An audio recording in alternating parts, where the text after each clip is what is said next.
सुनो सुनो सुनो, आपके शहर में आ गया है एनडीटीवी इलेक्शन कार्निवल। एनडीटीवी पूछेगा सवाल, देखिए क्या होता है नेताजी का हाल।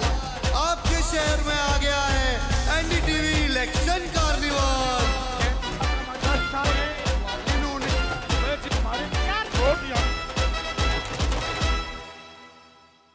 नमस्कार, बहुत बहुत स्वागत है आपका एक बार फिर से एनडीटीवी का इलेक्शन कार्निवल। अब हरियाणा में अलग अलग हलकों में होते हुए पहुंच गया है एक बड़े महत्वपूर्ण हलके में। इस बार चर्चा बहुत है, चर्चा है जुलाना की, क्योंकि जुलाना से जो कैंडिडेट हैं, जो प्रत्याशी हैं कांग्रेस और बीजेपी के, खासतौर से कांग्रेस की जो प्रत्याशी हैं, उनको लेकर काफ़ी चर्चाएं हैं। पिछले एक साल से लगातार वो सुर्खियों में भी रही। पहलवान विनेश फोगाट की हम बात कर रहे हैं, वो यहाँ से कांग्रेस की प्रत्याशी हैं।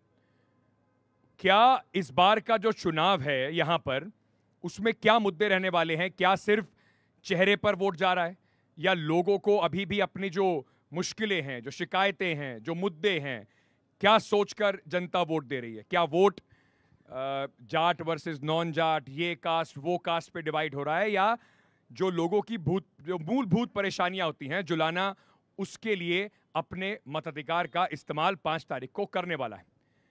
तो हम आज जुलाना में कोशिश यही करेंगे समझने की कि जनता सोच क्या रही है। तो जैसा हमेशा होता है, हमारे साथ कुछ मेहमान जुड़ेंगे, उनका तारुफ आपसे कराऊंगा, लेकिन उससे पहले जुलाना की जो जनता है वो हमारे साथ जुड़ी हुई। एक बार बहुत बहुत स्वागत आप सभी का, ताली बजा के अपने लिए ही ज़रा ज़ोरदार स्वागत कर लीजिए। बहुत बहुत शुक्रिया हमारे साथ जुड़ने के लिए, एनडीटीवी पर आने के लिए। और जैसे कि आप इस वक्त देख रहे हैं, सवाल बहुत सारे होंगे, और सभी सवालों के जो जुलाना के हैं, हरियाणा के हैं, उन पर भी चर्चा करेंगे। हमारे साथ जो मेहमान जुड़ रहे हैं, सबसे पहले मैं उनका तारुफ आपके साथ करा देता हूं। हमारे साथ राम राजी शर्मा साहब जुड़ रहे हैं, प्रवक्ता है भारतीय जनता पार्टी के। रणवीर पहलवान साहब जुड़ रहे हैं, प्रवक्ता है कांग्रेस पार्टी के। रविंद्र कुमार साहब जुड़ रहे हैं, प्रवक्ता है इनेलो बीएसपी का जो कंबाइन है, जो गठबंधन है, उसके। और हमारे साथ दिनेश दलाल साहब जुड़ रहे हैं, प्रवक्ता हैं जेजेपी के। आप सभी का बहुत बहुत स्वागत, धन्यवाद हमारे साथ जुड़ने के लिए। लेकिन कार्यक्रम शुरू करने से पहले जरा थोड़ा चर्चा करते हैं विषयों पर, क्योंकि लगातार हम जो कोशिश करते हैं कि हर रोज एक एपिसोड में एक नए मुद्दे पर बात कर पाएं, लोगों तक बता पाएं कि हरियाणा की जनता सोच क्या रही है। कल किसानों की बात हुई थी, आज हमने कोशिश की, क्योंकि हरियाणा में जब बात होती है तो किसान, जवान और पहलवान की बात होती है। तो जवान जो है, अग्निवीर स्कीम को लेकर जो बच्चे आज के हैं वो क्या सोच रहे हैं, उस पर जरा पहले ये रिपोर्ट देख लीजिए, फिर शुरू करते हैं सवाल का सिलसिला। आप लोग सब तैयारी कर रहे हो फौज के लिए, अग्निवीर के लिए, सब लोग तैयारी कर रहे हो। मुझे ये बताइए, कितना पहले तो आप लोग करते हो, दौड़ते कितना हो, कितने घंटे आप लोगों को प्रैक्टिस करनी पड़ती है? 1 घंटा सुबह करा जी, 1 घंटा शाम को। लगभग एवरेज 8 साढ़े 8 किलोमीटर का डेली आवे, हफ्ते में 50-55 किलोमीटर का एवरेज आ जा जी। तो सुबह आप लोग दौड़ना शुरू करते हो और डेली करीब 8 साढ़े 8 किलोमीटर सुबह शाम मिला के? हाँ जी, हाँ जी। तो कैसे फौज में जाने का कैसे सोचा आप लोगों ने, कैसे सोचा कि भाई फौज में चलना है? बस जी देशभक्ति, देशभक्ति है जी, आर्मी का सपना बस शुरू से ही। गाँव में से और भी लोग हैं ऐसे जो फौज में भर्ती हुए हैं? हमारे गाँव से तो है नहीं जब तक कोई। जी गाँव में से जी बहुत कम हो गया, अग्निवीर आने के बाद बहुत कम हो गया गाँव में। अच्छा, पहले क्या ज्यादा बच्चे तैयारी करते थे अग्निवीर के लिए, अब कम हुआ है कुछ? हाँ जी, क्यों कम हुआ है अभी? सर वही है, ये 4 साल का टेन्योर हो गया जो अग्निवीर है, इसमें सर इस जो ये थे, इसका मतलब जो पहला था सब बदल गया। अब कुछ नहीं रहा, 10% भी नहीं रहा पहले के मुकाबले। अब जो पहले तैयारी करते थे उससे कम बच्चे अब तैयारी करते जी 10% भी नहीं रहा। अब देख लो, पहले ट्रैक भर जाता था, अब कुछ नहीं है। अब हम ही हैं जितने आए, बस ये है, इतने तैयारी कर रही। तो क्यों कम हो रहा है? आप लोगों को क्यों लगता है कि लोग नहीं, अब बच्चे इतने निकल के आ रहे हैं? सुविधा नहीं है जी, कुछ कम तो नहीं हो रहा। 21,000 रुपये तनख्वाह है जी, और 21,000 रुपये तो मजदूरी हो रही जी लोकल में। 700 रुपये है जी रोज की, 900 रुपये है जी मिस्त्री के। इसका 900 रुपये, मेरे 700 रुपये नहीं हो रही जी। 1 महीने की छुट्टी है, 1 महीने की छुट्टी है, पूरे साल वहीं रहना, इब घर से दूर भी रहना। 21,000 ले रहे, इब आदमी यहाँ फैक्ट्री में लग जाए, कमा ला मरता ज़्यादा 30-35 हज़ार।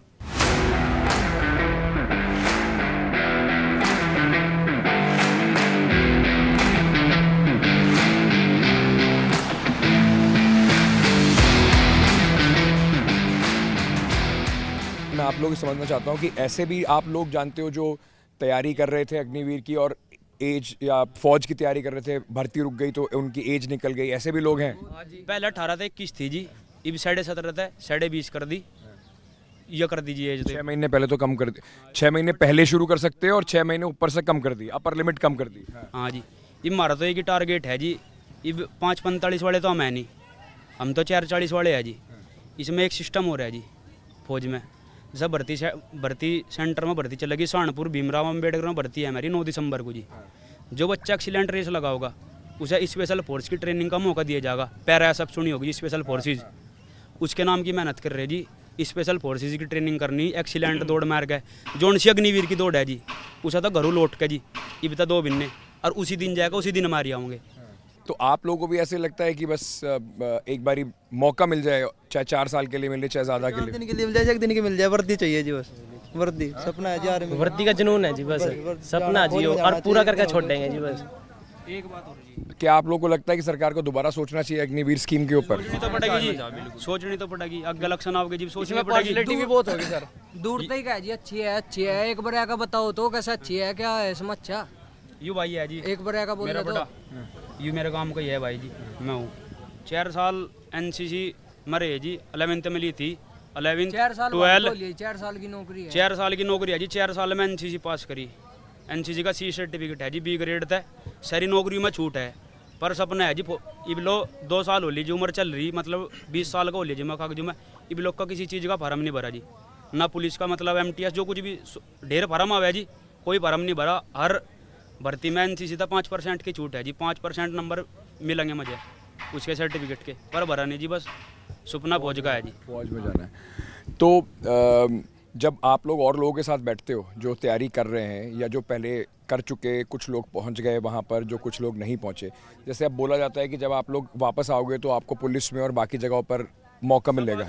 सब आश्वासन देगा जी, कोई लिखित में कोई वो नहीं है। सब सब कोई कुछ आश्वासन दे दे, कोई कुछ दे दे, कोई 7 साल का आश्वासन दे दे, कोई 10% कोटा मिल जाएगा, इस फोर्स में मिल जाएगा, इस फोर्स में मिल जाएगा, कोई लिखित में कुछ नहीं है जी।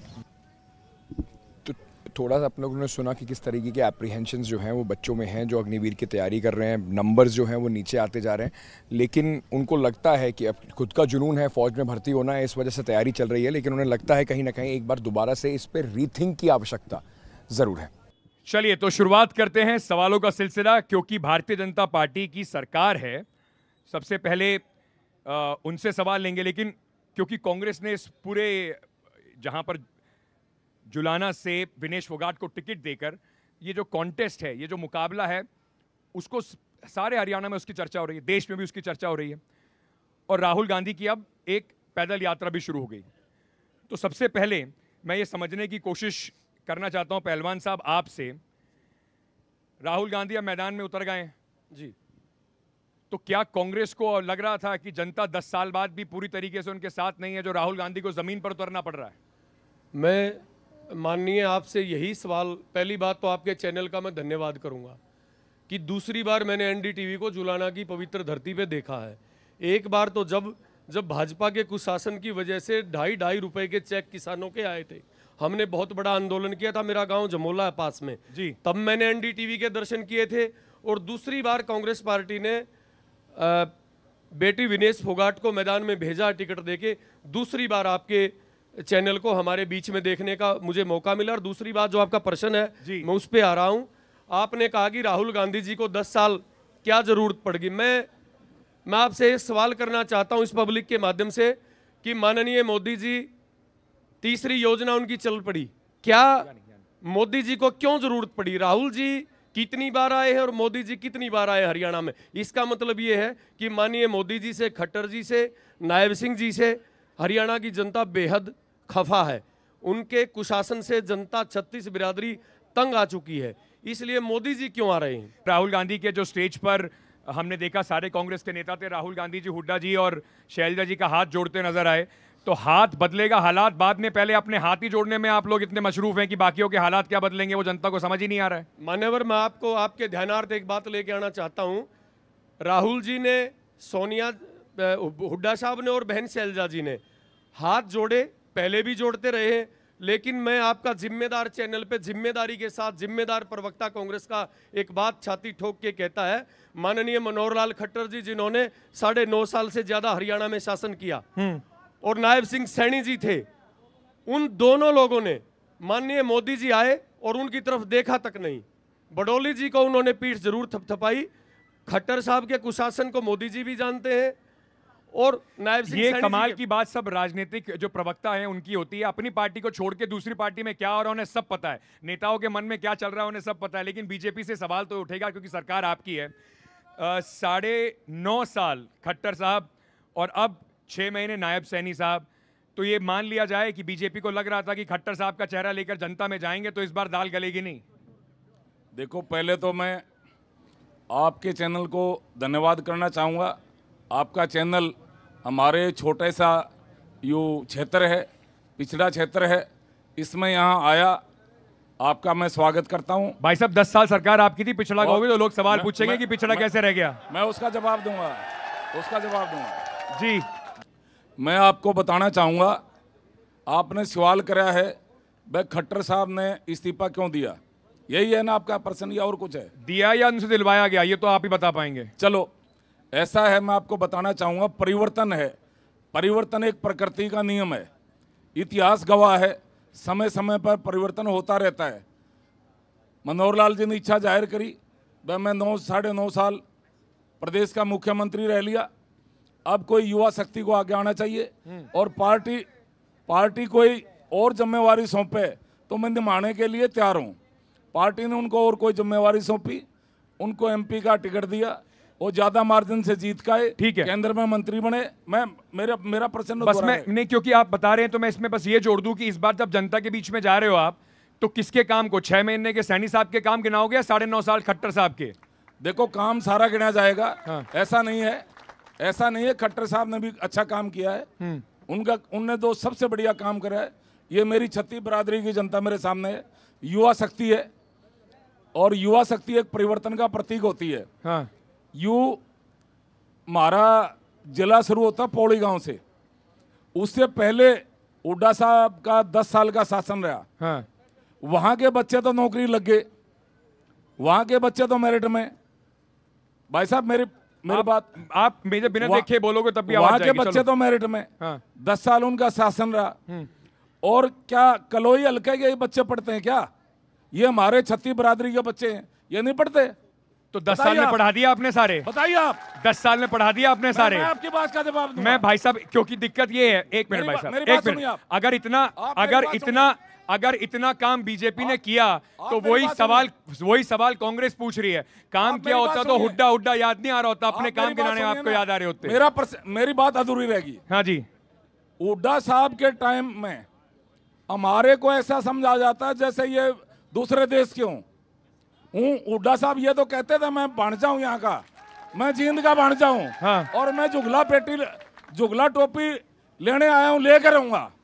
अरे भांजे, ओ भांजे, तने या पौड़ी की नहर तो तने रोड बनवा दिए। तो बीजेपी को तो 10 साल दिए ना, शुरू हो गया 10 साल दिए बीजेपी को, 10 साल दिए गए। गड्ढे खुदवा दिए। भाई साहब आपसे सवाल पूछ रहा हूँ, 10 साल दिए गए बीजेपी को, इसीलिए हुड्डा साहब को बाहर का रास्ता दिखा के 10 साल आपको दिए थे। मैं आपकी बात, आपने शुरुआती करी, हम पिछड़े हैं, 10 साल में आपसे पिछड़ा दूर ना हुआ। मैं आपका क्या करूं आपको? 10 साल हुड्डा साहब का शासन रहा, बस फिर 10 साल हुड्डा साहब का, अपना कुछ गिनाने को नहीं, हुड्डा साहब का शासन रहा, वहीं अटक गई घड़ी। रुक जाओ जी, रुक जाओ, आ रहा हूं। हो गई आपकी बात। इनेलो और जेजेपी, सबसे पहले जेजेपी से शुरू कर देते हैं जी, क्योंकि 4.5 साल तो आप भी साथ में बैठे रहे, कुर्सी से कुर्सी मिलाए। और उसके बाद चुनाव से 6 महीने पहले जैसे खट्टर साहब की रवानगी हुई, वैसे चौटाला साहब ने भी रवानगी ले ली। जनता इस बार क्यों ना मान ले कि आप अभी भी अगर ऐसी स्थिति आती है तो आप इनके साथ चले जाओगे? देखो, आपका पहले तो जुलाना है पावन धरती पे, बहुत बहुत धन्यवाद भाई साहब, धन्यवाद करते हैं। प्रवक्ता साहब ने बताया पिछड़ा क्षेत्र है। हाँ। भाई साहब 10 सीट लेके जेजेपी जननायक जनता पार्टी सरकार का हिस्सा बनी, और हिस्सा बढ़ते ही जुलाना का 1200 करोड़ से विकास कार्य कराए। हाँ। सड़क के कराए। हाँ। फ्लड मुक्त कराए किसान, और सब डिवीजन पहली मांग थी, बहुत आए, हुड्डा साहब भी आ लिए। बीजेपी 5 साल पहले राज कर गई, सब डिवीजन नहीं बनया। एक पहला वादा कराया था दुष्यंत चौटाला ने, इस अनाज मंडी में आ गए। हाँ। अगर भाई मैं दोबारा जब इस जुलाना ही धरती पर पैर टेकूंगा, इतना सब डिवीजन नहीं बनेगा, और वो सब डिवीजन बनवाया। हाँ। रही बात भाई साहब ने कहा 2.5 रुपए चाय कार दो। कांग्रेस सरकार थी, भाई साहब कांग्रेस सरकार थी, चाहे 2 रुपए, वो अपनी बात करेंगे, वो अपनी बात करेंगे। 2 रुपए आ कर दे। और एक बात और गई, राहुल गांधी आ जाए, शैलजा का रूडा का हाथ में लुआगे। आज भी विनेश के ऑफिस में जाकर देख लो, शैलजा की फोटो नहीं लग रही। ठीक, कौन कह रहा है हाथ में लुआ के?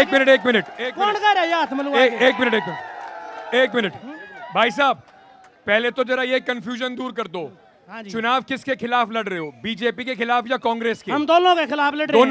दोनों के। यानी कि अपनी सरकार के खिलाफ चुनाव लड़ रहे हो। 4.5 साल मलाई खाई, अब अपनी सरकार के खिलाफ चुनाव लड़ रहे। वो बता रहे हैं, वो देखो, आप एक बात है यही बता रहा हूं मेरा। राज बिना चौधरी छोटू राम ने एक बात कही थी, राज बिना कुछ नहीं हो सकता। वो हमने अपने राज के लिए, जुलाना के विकास बढ़िया बात के कही। लिए। तो इस बार अगर राज का मौका मिला तो दोनों में से किसे चुनोगे? वो टाइम की बात होगी अभी। हाँ अभी क्योंकि सुन लो चाबी जो आप लिए खड़े ना, वो चाबी जो आप लिए खड़े, पिछली बार 19 का चुनाव बीजेपी के खिलाफ लड़ा था और बीजेपी के साथ ही बैठ लिए। तो ये चाबी किसी भी ताल में फिट हो जाए, चाबी का कोई मोल लो ना।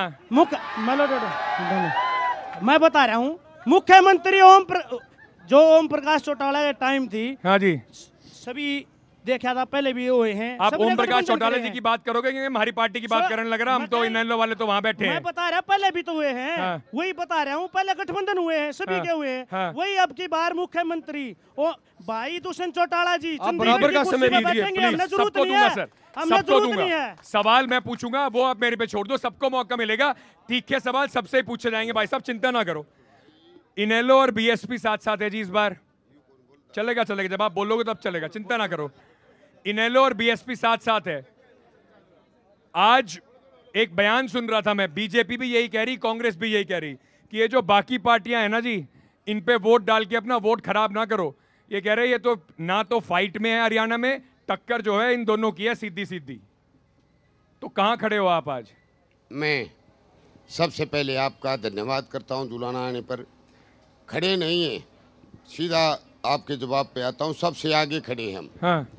भाई डॉक्टर सुरेंद्र लाठर को इनेलो बसपा की टिकट यहाँ से मिली है, साझा कैंडिडेट है।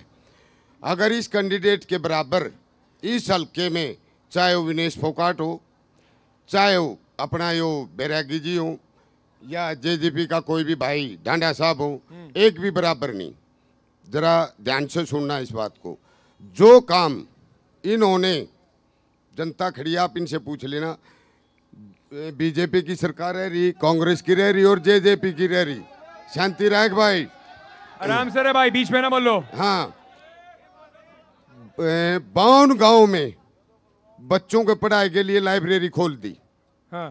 3 गांव में बड़े बड़े आरओ पूरे गांव के लिए इन्होंने पानी की समस्या हल करी। 17,800 बच्चों को इन्होंने 19 से लेकर अब तक सम्मानित किया है। 20 साल से जनता आपको मौका नहीं दे रही, अब की बार क्यों देगी? अब की बार पार्टी का मतलब नहीं है, ना किसी पार्टी के CEO है। हाँ। ये मौका इसलिए देगी, डॉक्टर भाई सुरेंद्र लाठर ने एक सीएम के नाते, आप इतने काम किसी, मैं अभी आज यहाँ पर आ रहा था, जनता मुझसे पूछ रही थी कि इनेलो वाले आएंगे, उनसे ये पूछते ना, अबे चौटाला जी अपना चुनाव जीत रहे हार रहे? हम यहाँ से जीत रहे हैं। अबे चौटाला जी एलनाबाद से, अबे चौटाला भी जीत रहे हैं, जीत रहे। एक मिनट आ रहा हूँ, आप लोग के पास आऊंगा भाई। सारे सवाल अपने पास धरो, आ रहा हूँ, अभी आ रहा हूँ, सबके पास आ रहा हूँ, एक एक करके आऊंगा। अब जरा बात कर लेते हैं यहाँ पे। 1 मिनट थोड़ा भाई साहब, मैं सवाल पूछने दो। विनेश फोगाट को टिकट दिया कांग्रेस पार्टी ने। विनेश फोगाट, कांग्रेस पार्टी को क्या ऐसी आवश्यकता पड़ गई, क्योंकि वो एक रेसलर हैं, अपने हक की लड़ाई लड़ रही थी, तो ये सवाल तो उठना लाजमी है कि अगर हक की लड़ाई लड़ रही थी तो क्या जरूरी है कांग्रेस में आके ही वो हक की लड़ाई आगे होती? आपको साथ देना था, बिना उन्हें टिकट दिए, बिना राजनीति में लाए भी उनका साथ दे सकते थे। तो क्या बीजेपी में चली जाए, जिसने, ये हमारे प्रवक्ता जी बैठे और पड़ोसी प्रवक्ता जी, इनको 10 सीटें हरियाणा प्रदेश की जनता ने इसलिए दी थी कि बीजेपी को दुष्यंत जी कहते थे जमुना पार।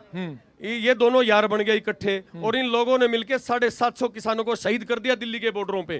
किसी से छुपी नहीं है ये बात। किसानों की, मेरी बात सुनिए भाई साहब, आप पहले मेरी बात, नहीं, आप पहले मेरी बात। किसानों पे भी बात करेंगे, अग्निवीर पे भी बात करेंगे, युवाओं पे भी बात करेंगे, एक एक करके करेंगे। अभी विनेश फोगाट पे बात करते हैं। हाँ जी, विनेश फोगाट को क्या पहलवान का अपराध है? क्या खिलाड़ी का चुनाव लड़ना अपराध है?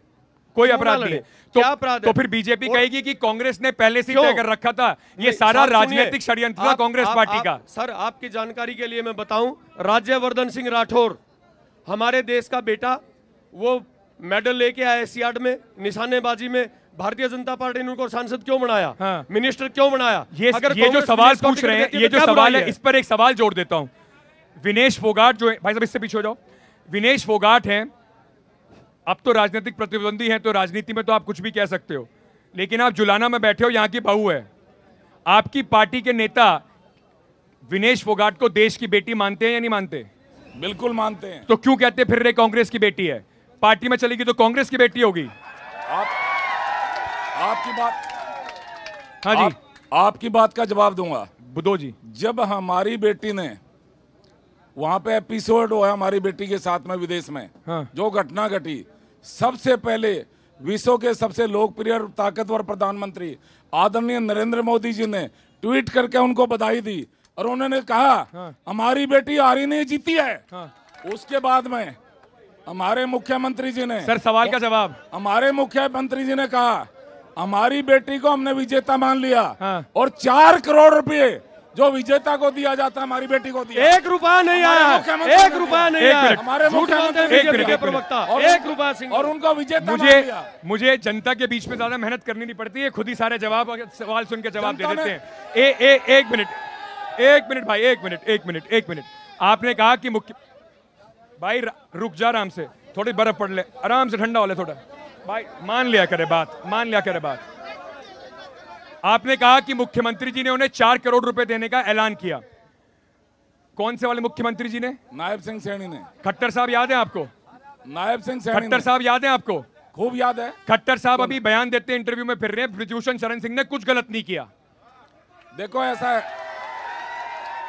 अभी तो मुकदमा भी खत्म नहीं हुआ भाई साहब, खट्टर साहब क्लीन चिट देने लग रहे विनेश फोगाट के, जो जिस पे आरोप लगे थे। देखो ऐसा है, हम न्यायालय का सम्मान करते हैं, न्यायालय जो फैसला करेगा वो लागू होगा। तो चलिए, खट्टर साहब को भी भाई साहब सुन लिया ना मैंने सवाल, पूछ लिया ना उनसे। आप आराम करो ना, इतना गुस्से में क्यों? आराम से पूछ लिया भाई साहब, पूछ लिया सवाल। आप कह रहे हो बार बार कि किसानों की, जवानों की, पहलवानों की हमारी पार्टी है, कमेरों की हमारी पार्टी है। विनेश फोगाट यहां से खड़ी हुई थी, क्या इनेलो और बीएसपी मानती है कि उनके साथ जिस तरह का व्यवहार हुआ वो गलत था? देखो भाई साहब, हाँ या ना में जवाब दे दो। वो देश के पहलवान है, हम उसकी इज्जत करते हैं, और तब तक वो भारत की बेटी भी है, जब तक वो खिलाड़ी। लेकिन वो कांग्रेस पार्टी में आने के बाद, कांग्रेस में आके कांग्रेस में जो औरतें हैं वो भारत की बेटी नहीं है? बेटी है। किस बात की भाई साहब, क्या बात कर रहे हो? बेटी है, हाँ। लेकिन बेटी की इज्जत रखने के लिए उन्होंने वहां से उतार के यहाँ कांग्रेस की टिकट से नहीं लड़ना था। क्यों नहीं लड़ना था? वो तो उनका फैसला है, उन्हें अगर न्याय नहीं मिलेगा तो वो लड़ेंगे। तो क्यों ना मान लिया जाए, न्याय के लिए हमारे देश में कोर्ट है। एक मिनट, हाँ। तो क्यों ना मान लें कि विनेश फोगाट को हराने के लिए आप यहाँ से अपना कैंडिडेट खड़ा कर रहे हो? हराने के लिए नहीं, जीतने के लिए। सबसे अधिक इतना लोकप्रिय, इतना पढ़ा लिखा बंदा अगर एक भी इनमें से हो तो उसके लिए तैयार हूं मैं डिबेट करने की। ठीक है जी, आपसे मैं पूछना चाहता हूं, भाई साहब पीछे हो जाओ, आप वो जवाब दे रहे हैं, आपकी जरूरत नहीं पड़ेगी, कोई बात नहीं। जेजेपी का इस पर क्या, एक मिनट सर, नहीं, जेजेपी का विनेश फोगाट के मामले पर क्या रुख है? क्योंकि आप सरकार में थे हरियाणा में, जब विनेश फोगाट घसीटी जा रही थी तब भी आप सरकार में थे हरियाणा में, और आप सरकार में तब भी थे जब आप ही की सरकार में एक मंत्री संदीप सिंह के ऊपर एक महिला ने आरोप लगाए थे। तो क्या जेजेपी महिलाओं के साथ है, विनेश फोगाट या कोई भी महिला जिससे अत्याचार होता है उसके साथ है, या चुनाव में बीजेपी को फायदा पहुंचाने के लिए हर जगह लोग खड़े कर रही है? देखो, महिला के सम्मान के लिए दुष्यंत चौटाला ने 50% इलेक्शन में आरक्षण दिया। आज आप देख सकते हो कहीं भी महिला सरपंच है, एक गांव से अगले गांव में महिला सरपंच मिलेगी, वो दुष्यंत चौटाला के देन है। मुख्यमंत्री बन के बैठे हुए थे ना जब संदीप सिंह पे आरोप लगा था, हाँ। जब खट्टर जी ने उन्हें हटाने से मना कर दिया था, जब विनेश फोगाट को घसीटा जा रहा था, तब तो चौटाला जी ने अपनी इस्तीफा ना दिया। भाई साहब देखो बता रहे हैं, वो पहली कॉन्फ्रेंस आप भी चेक कर सकते हैं, डिबेट भाई दिग्विजय चौटाला ने पक्ष में वहां को प्रेस कॉन्फ्रेंस करी, हाँ। और रही अब सुनो विनेश जी, दिग्विजय चौटाला, क्योंकि दिग्विजय चौटाला ना तो एमएलए थे ना सरकार में थे। जेजेपी का पूछा आपने, दुष्यंत जी का जेजेपी का पक्ष, मैं जेजेपी का पक्ष दे रहा हूं। मैं सरकार में पूछ रहा हूं आपसे, सरकार में थे ना आप? यानी कि बाहर रह के कुछ भी बात कर लो, सरकार में पक्के रहने चाहिए, मलाई चलती रहनी चाहिए। वही बता रहा हूँ, एक बात सुनो तो, वही दुष्यंत चौटाला है। जब विनेश वहां से हार के आई, ये बात बनी, जो उसके साथ घटना घटी, दुष्यंत चौटाला ने पहले हार के आई तब आप सत्ता से बाहर आ गए थे, चुनाव की तैयारी कर रहे थे, सुनो तो, सुन रहे राज्यसभा भेजने के लिए, राज्यसभा भेजने के लिए थोड़े सवाल सुन लेते हैं, थोड़े सवाल पूछो जी, जवाब तो वो देंगे। जवाब ना दो, सवाल पूछो, सवाल एक सवाल जल्दी पूछो जी। पहला जवाब तो ये है कि जो दल बदल पार्टियां वाले कैंडिडेट हैं और वो बीजेपी में चले गए, क्या उनका भ्रष्टाचार खत्म हो गया? बढ़िया सवाल, अभी आ रहा हूँ, रुक जाओ 1 मिनट, एक एक करके भाई साहब, एक सवाल लूंगा, एक सवाल लूंगा, एक सवाल। हाँ, मैं बीजेपी से पूछना चाहता हूँ 10 साल में इन्होंने क्या किया? मैं जुलाड़ा की बताता हूँ, अब अंधेरा हुआ है, कहीं भी जुलाड़ा में लाइट नहीं मिलेगी आपको, गलियों में ना रोड पे, बिजली नहीं मिलेगी। 1 मिनट, एक करके आऊंगा, हाँ जी रुक जाओ भाई साहब, भाई एक करके सब तरफ आऊंगा, ऐसे शोर मचाओगे तो दिक्कत होगी। हाँ, मेरा इन तीनों प्रवक्ताओं से कांग्रेस को छोड़कर ये है सवाल, जो इन्होंने 6 साल से जो कर्मचारी रोडों पर रहे हैं, घसीटे हैं और ओपीएस बहाली के लिए संघर्ष करे, इन्होंने उनके लिए क्या किया?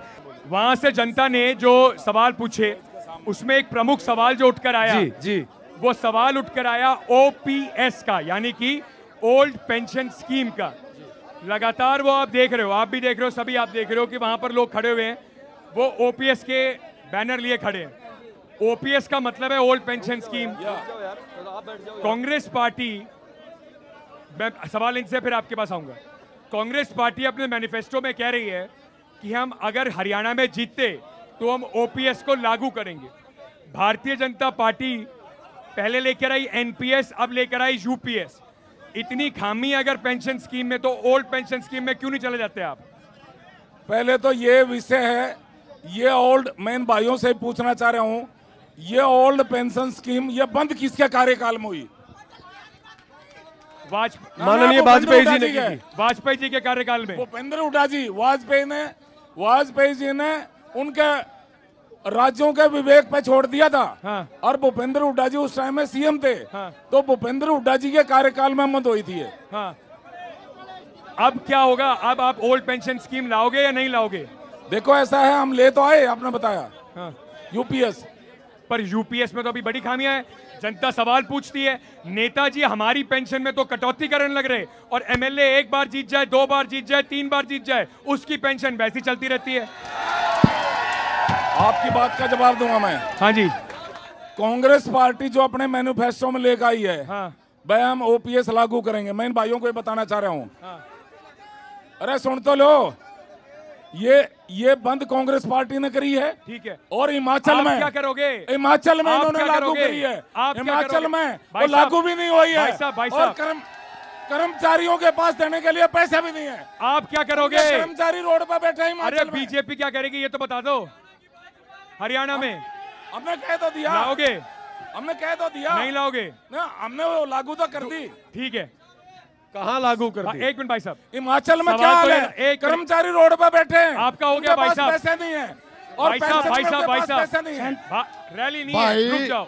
एक सवाल एक जवाब। मैं बोल गया ना, फिर बात तो ये दुरुस्त है जी, ये बार बार सवाल उठता जरूर है। कांग्रेस पार्टी वादा कर देती है फिर पूरा नहीं करती। नहीं करा भाई साहब, उनसे पूछ लूं या आप ही सारी बात कर लोगे? कांग्रेस पार्टी ने हिमाचल प्रदेश में भी ये वादा किया था, सरकार आपकी बनी, मुख्यमंत्री उप मुख्यमंत्री पूरी कैबिनेट अब ये कहती फिर रही है पैसे नहीं है लोगों की सैलरी देने के भी, तो पेंशन कहां से दोगे? देखिए, मैं हरियाणा के इलेक्शन के संबंध में बात करना चाहता हूं। सरकार तो वहां पे अरे साहब सुनिए मेरी बात। हाँ। मैं बहुत जिम्मेदारी के साथ कहता हूं, वायदा मोदी जी ने किया था 15 लाख दे दिया किसी को। सीधा सवाल है, सीधा जवाब जी बताइए। क्योंकि आप कह रहे हो कि बीजेपी, अगर मोदी जी अपने वादे पूरे नहीं कर रहे तो क्या वो कांग्रेस को मौका मिल जाएगा हरियाणा में अपने वादे पूरे ना करने का? हम जिम्मेदारी के साथ और सीना ठोक के कहते हैं, ओपीएस हरियाणा प्रदेश में लागू होगी होगी और होगी। हुड्डा जी, एक मिनट हिमाचल में भाई साहब, एक मिनट, आप एक ही बात पे बात अटको, सवाल पूछने दो। हुड्डा जी लगातार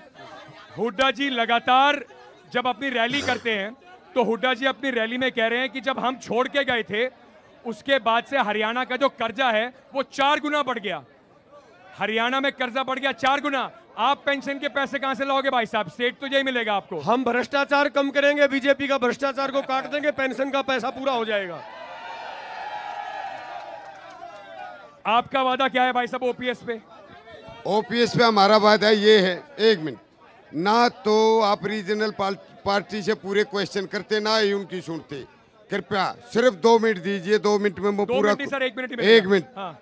ये दोनों मिलजुल के वो पहले बंद करती है, वो बाद में बंद करती है। दोनों एक ही थैले के चट्टे बट्टे हैं। इनसे ये पूछिए, दोनों से ये पूछिए कि इन्होंने जुलाना के लिए क्या किया। इतना काम तो भाई सुरेंद्र ने 5 साल में 1924 तक कर दिया। कोई जी दोनों पार्टियों से पूछिए।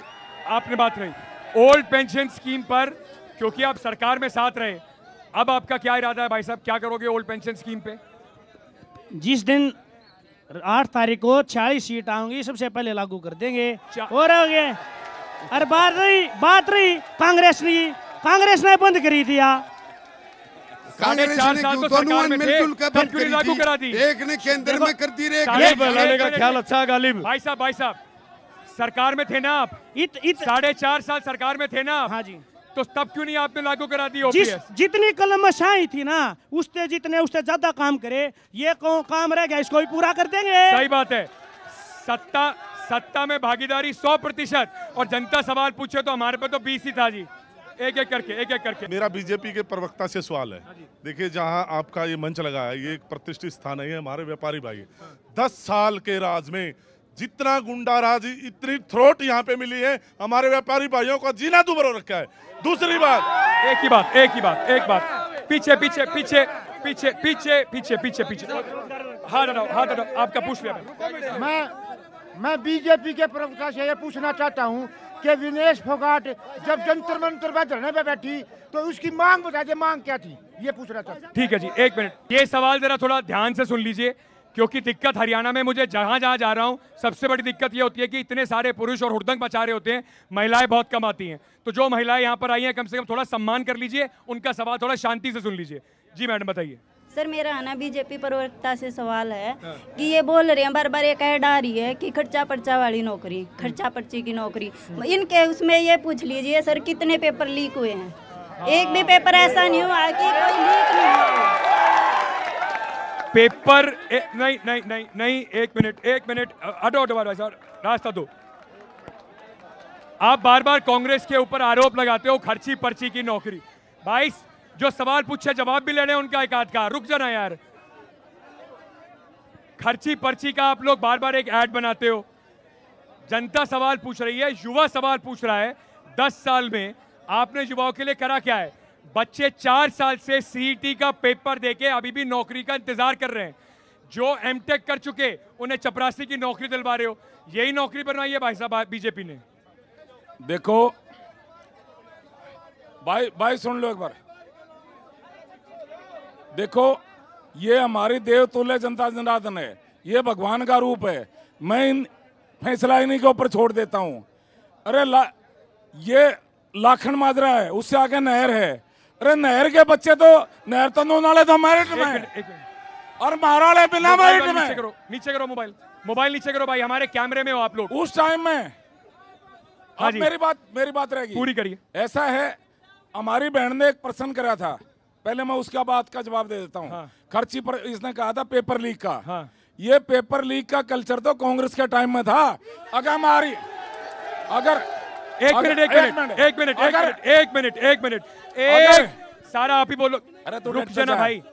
अगर हमारी भाई साहब 1 मिनट, अगर आप लोग बोलोगे तो काम नहीं। 1 मिनट, अगर एक मिनट क्यों उसको पकड़ के भीतर देते? किसको करते? 10 साल दे दिए, किसे अंदर कर दिया आपने? 10 साल में किसे अंदर कर दिया आपने? मतलब अगर कांग्रेस ने शुरू किया, वो पकड़ा किसने? किसको रोक लिया आपने? हमारी पेपर लीक हुए ना? कितने पेपर लीक हुए? हमारी सरकार में कितने लीक हुए? अगर हमारी नियत में एक मिनट रुक जाओ। कितना ये युवा है, हाँ। कितने पे पहले रुक जाओ, कितने पेपर लीक हुए? हर पेपर ही लीक करवा देते हैं। इतना तो मजनू भी नहीं पिटा लैला के प्यार में जितना युवा पिट रहा है भाजपा की सरकार। ऐसा है। हाँ जी, ऐसा है, मैं बता रहा हूं आपको भाई। अरे मेरी बात भी सुनो, आप अपनी बात बोलो। ऐसा है,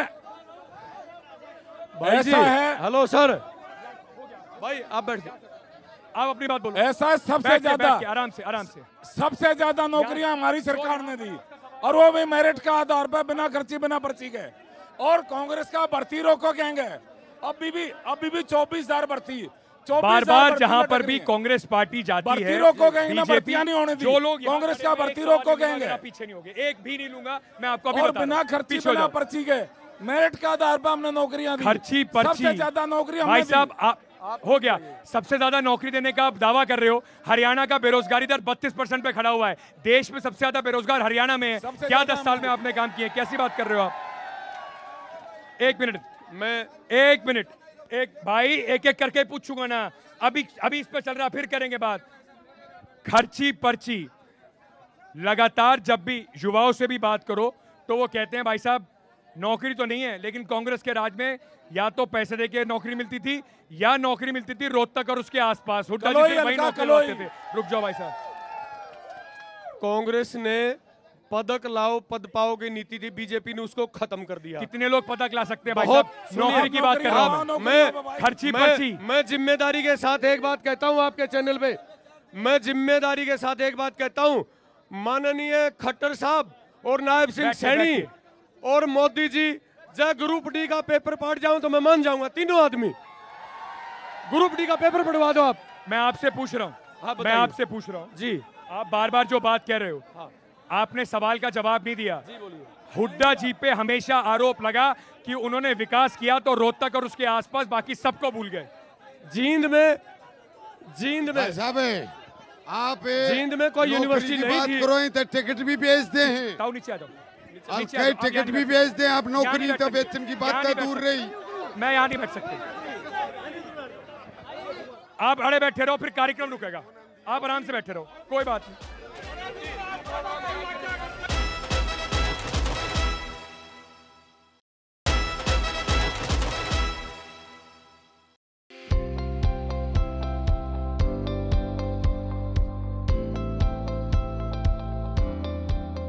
तो हरियाणा में जब हम जगह जगह जाकर चुनावी मूड पता करने की कोशिश कर रहे हैं, इसमें हम पहुंचे हैं गोहाना।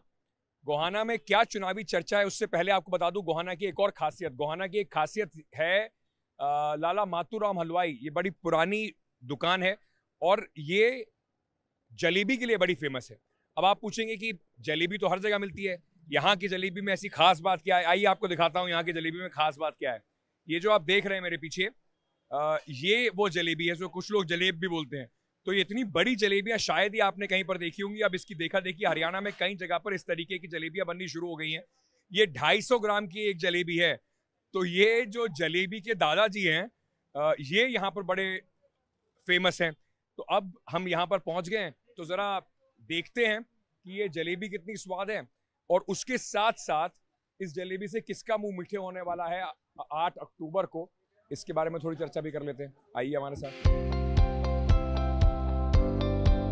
नमस्कार सर, क्या नाम है सर आपका? रमन गुप्ता। रमन जी, आपकी दुकान है ये? हाँ जी, हाँ जी। ये बताइए, पूरे शहर में आपके इसी नाम से बड़ी दुकानें खुली हुई हैं, तो लोगों को कैसे पता चलेगा कि असली दुकान कौन सी है? बस लोग पब्लिक से पूछ के, गोहाना के हर व्यक्ति यहाँ का नाम लेगा, तो पूछ के आ जाते हैं यहाँ पर। तो क्या खास है सर, इतनी बड़ी जलेबी क्यों बनाते हैं आप? मैंने इतनी बड़ी जलेबी देखी नहीं कहीं और बनते हुए। देश में हर जगह जलेबी बनती है, ये तो जलेब है। सर ये मेरे दादाजी ने शुरू करी थी, मातूराम जी ने 1958 में। तो उन्होंने इसका आविष्कार करा था, ये बड़े साइज की जलेबी का। अच्छा, कितना बड़ा साइज है ये? कितने ग्राम की जलेबी होगी? 250 ग्राम की होती है एक जलेबी। हाँ जी, और ये देसी घी में बनाई जाती है ना, इसके अंदर कोई प्रिजर्वेटिव होता, और इसकी सेल्फ लाइफ 7 से 10 दिन होती है। मतलब अगर इसको पैक करा के ले जाए तो 7-10 दिन तक चलता रहेगा? हाँ, खराब नहीं होती है। अच्छा। और ये नेचुरल कलर होता है इसका। अच्छा। और ये क्रिस्पी भी होती है और सॉफ्ट भी होती है, इसके डबल टेस्ट होते हैं। जलेबी या तो क्रिस्पी मिलती है या सॉफ्ट मिलती है, इसमें दोनों मिलता है? हाँ, दोनों टेस्ट होते हैं इसके। अच्छा। अच्छा, इसको जैसे रात को तो दूध में भिगो के खाओ, सुबह दही के साथ खाओ जी, और दिन में मलाई के साथ खाओ। अच्छा, तो इसके खाने का तरीके भी बड़े अलग है। सुबह दही के साथ, दिन में मलाई के साथ, और रात को दूध के साथ। हरियाणा में तो दूध के साथ खाते हैं, वो गुजरात साइड दही के साथ खाते हैं, और यूपी में मलाई के साथ खाते हैं। ये कितनी पुरानी दुकान है सर आपकी? ये 1958 में मेरे दादाजी ने खोखा शुरू करा था जी मंडी में, फिर यहाँ पर ट्रांसफर हो गई थी शॉप। अच्छा, तो 1958 से चल रही है जी। तो जैसे मंडी में होती थी शॉप, तो किसान भाई आते थे, तो वास्तव में भाई साहब कितनी जलेबी लेके जा रहे हैं? 1 किलो जी। 1 किलो 4 पीस चल जाएगा काम? और जी फेमस है यहाँ की। धन्यवाद। तो किसान भाई आते थे जीरी बेचने, गेहूं बेचने, तो जलेबी लेके जाते थे, वो बड़ा शुभ मानते थे इसको। मतलब जब फसल की अपनी बिक्री हो गई तो उसके बाद यहाँ से जलेबी लेके जाते थे, उनके लिए शुभ होता था बहुत ज्यादा ये। अच्छा। और उन्होंने ही फेमस किया, उन्होंने ही खाया और उनको भी बहुत पसंद आई। फिर वो शहरों में गए, फिर विदेशों में भी गए, अब ये विदेशों में भी जाती है, शहरों में भी, पूरे इंडिया में जाती है जलेबी। मैम आप भी जलेबी लेने आए हुए हैं? नहीं, कल लेके गए हैं हम जलेबी। कल लेके गए? लुधियाना भेजी है, अपने जेठ को भेजते हैं ससुराल में। अच्छा। तो वो यहाँ की जलेबी खाते हैं। पानीपत में भी जलेबी थोड़ी है, ये तो इतना बड़ा जलेब है। कई जलेबा बोलते हैं वहाँ। जलेबा। अच्छा।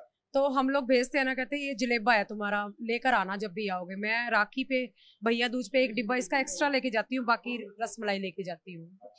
अक्सर आप लोग यहाँ से चाहे दूध के साथ खाओ, चाहे मलाई के साथ। एक बंदा 1 जलेबा खा लेता है? नहीं खाता, नहीं है, नहीं खा सकता। नहीं, कौन खा लेगा?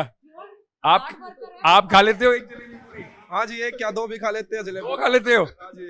आधा किलो? हाँ जी। आपका क्या नाम है सर? यहीं से आसपास से? हाँ जी, मेरा नाम जय कुमार है सर। जलेबी लेने आते हैं यहाँ पे अक्सर? हाँ जी, बिल्कुल अक्सर लेने आता हूँ। अच्छा, क्या इस बार चुनाव में खास है भाई साहब? चुनाव में आपकी बार दोनों पार्टियों का कांटे की टक्कर है सर। इसका मुंह मीठा करवा रहे हो आप इस बार 8 तारीख को जलेबी से? जलेबी से अभी सर कुछ कहा नहीं जा सकता है, तो रिजल्ट के बाद ही पता लगेगा। कांग्रेस बीजेपी की टक्कर है या आप इनेलो और जेजेपी भी कहीं दिख रहे हैं? वो कुछ नहीं, वो खत्म है, दोनों खत्म है वो। बस कांग्रेस बीजेपी? हाँ, कांग्रेस बीजेपी सर। अच्छा। हाँ, लेकिन गोहाना सीट की भी सुन लो आप। बताओ जी, सुनाते जाओ। गोहाना जो कांग्रेस का कैंडिडेट है ना, उसकी वोट काट रहे हैं राजवीर दहिया और हरस शिकारा। इंडिपेंडेंट है, इंडिपेंडेंट है, वो काट रहे हैं। जो बीजेपी की वोट है वो है साइलेंट, वो बोलने वाली वोट नहीं है। कांग्रेस की वोट है बोलने वाली। आप तो बोल रहे हो, तो बोलने वाला वोटर तो कांग्रेस का, तो हम मान लें कि आप कांग्रेस वाले हो? नहीं नहीं सर, मैं तो साइलेंट हो? हाँ, मैं साइलेंट। आप साइलेंट हो? अच्छा, बहुत बहुत शुक्रिया। खाया भाई साहब जलेबी? खाया भैया, खाया। लगी घनी बढ़िया? घना स्वाद है भाई, घने स्वाद है। ये तो हम भी देखो खा गए। मारे तो बूटिया बहुत नहीं खाने लग रहे, हम भी खावा। पीढ़ी दर पीढ़ी खाने लग रहे हैं? ये भी पीढ़ी दर पीढ़ी बनाने लग रहे हैं, हम भी पीढ़ी दर पीढ़ी खाने लग रहे हैं। गोहाना से ही हो आप? हाँ, गोहाना से ही। ताऊ जी राम राम। काली जलेबी? हाँ, खा ली भाई।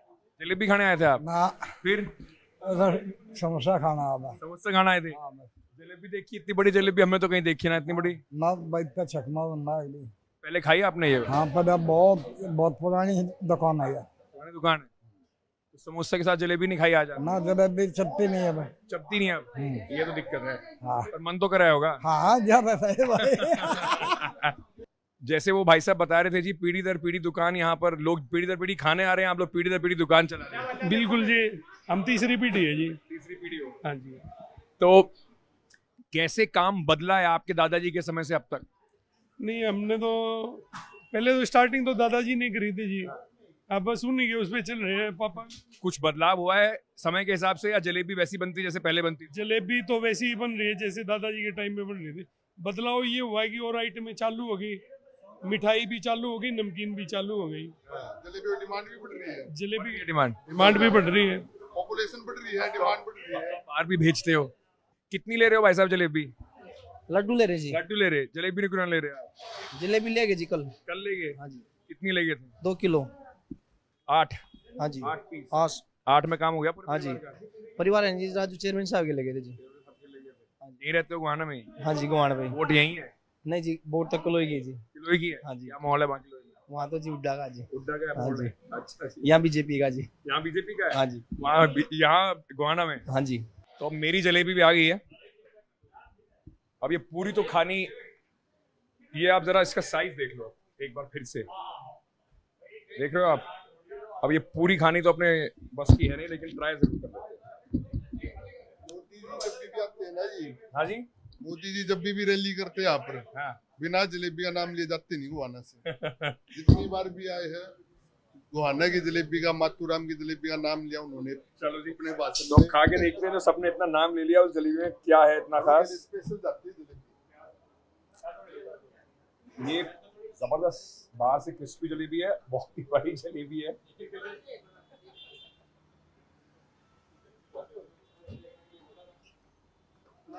मजेदार तो है भाई, मजेदार तो है। तो आपने चुनाव की चर्चा भी सुन ली, अब जरा मुझे आराम से अपनी जलेबी खाने दीजिए, कोशिश करता हूँ इसे पूरी खत्म करने की।